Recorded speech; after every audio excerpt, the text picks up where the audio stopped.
वयम नुमा। ये सच्चिदानंद कौन है? आप सभी भक्तों में हमें कोई बता सकता है ये सच्चिदानंद कौन है? या हम किसी ने हमारे बगल के पड़ोसी ने कह दिया कि जय सच्चिदानंद, तो हमने भी जयकारा लगा दिया जय सच्चिदानंद।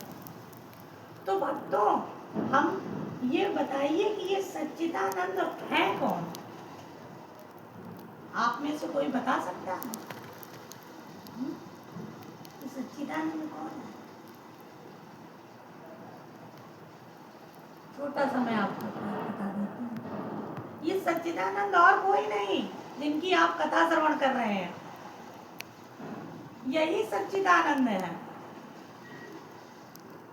सच्चिदानंद रूपाय विश्व उत्पत्त्यादिहे तवे तापत्रय विनाशाय श्री कृष्णाय वयम नुमा। सत, चित और आनंद, ये सत्य क्या है? सत्य ही भगवान का स्वरूप है बहन। सत्य और कुछ नहीं है। जब संसार में कुछ भी नहीं था तो भी केवल यह सत्य ही था, क्योंकि सत्य अचल है, अटल है। तो ये भगवान का ही सत स्वरूप, हमारे कन्हैया का ही सत स्वरूप है।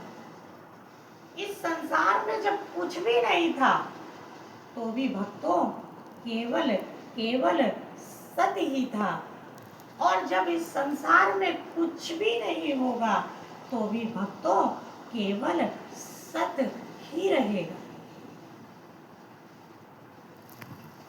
भगवान का दूसरा रूप चिद स्वरूप है। चिद स्वरूप मतलब प्रकाश। प्रकाश, ये प्रकाश भी भगवान का ही स्वरूप है। छोटा सा उदाहरण देखते हैं कि जब हम सो जाते हैं, सोने के बाद तो हमारी जो अवस्था है वो अचेत अवस्था हो जाती है। सोने के बाद आपको पता चलता है कि कोई क्या कर रहा है, कोई क्या नहीं कर रहा, नहीं पता चलता। और सोते में जब हम स्वप्न देखते हैं,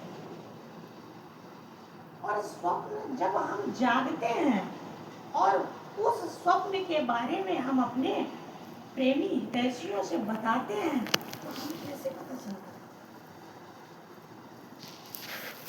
क्यों? सोते समय कुछ पता चलता है कि आपके ऊपर कोई पानी डाल रहा है या आपके ऊपर क्या गतिविधि होने वाली है, आपको कुछ पता चलता है? नहीं पता चलता। तो सोते समय सो के उठने के बाद जो हमारी अवस्था जागृत अवस्था होती है, यानी जो प्रकाश की अवस्था होती है, वह हमारे गोविंद की अवस्था। गोविंद के प्रकाश के द्वारा वह सभी चीजों का हमको ज्ञान होता रहता है। वह भगवान का चित्त स्वरूप। और महाराज आनंद स्वरूप के बारे में तो आप हमसे पूछे। अच्छा, आप ही लोग बताएंगे, जो आप सब इस पावनी गंगा में, श्रीमद् भागवत की पावनी गंगा में जो आप लोग अवगाहन कर रहे हैं, यानी गोते लगा रहे हैं, तो आप बताइए आपको कैसा प्रतीत हो रहा है? ये तो आप ही लोग बता सकते हैं। मैं अपने बारे में बता सकती हूँ कि भाई हमें तो, हमारे तो रोए खड़े हो जाते हैं महाराज। इतना आनंद प्राप्त होता है, इतना आनंद प्राप्त होता है। यही आनंद हमारे भगवान का आनंद स्वरूप है, क्योंकि हमारे जो ठाकुर हैं, हमारे जो कन्हैया हैं, वो महाराज आनंद के ही उद्गम हैं, आनंद के ही स्रोत हैं। और एक उदाहरण है छोटा,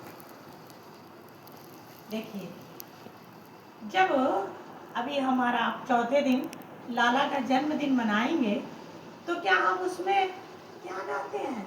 आप तो माताएं खूब नाचती हैं, आप बताइए। नंद घर गोविंद भयो, ऐसा कहते हैं? अच्छा, तो क्या कहते हैं? नंद घर आनंद भयो। तो कौन हुए ठाकुर जी? आनंद के स्वरूप हैं। तो यही हमारे सच्चिदानंद हैं।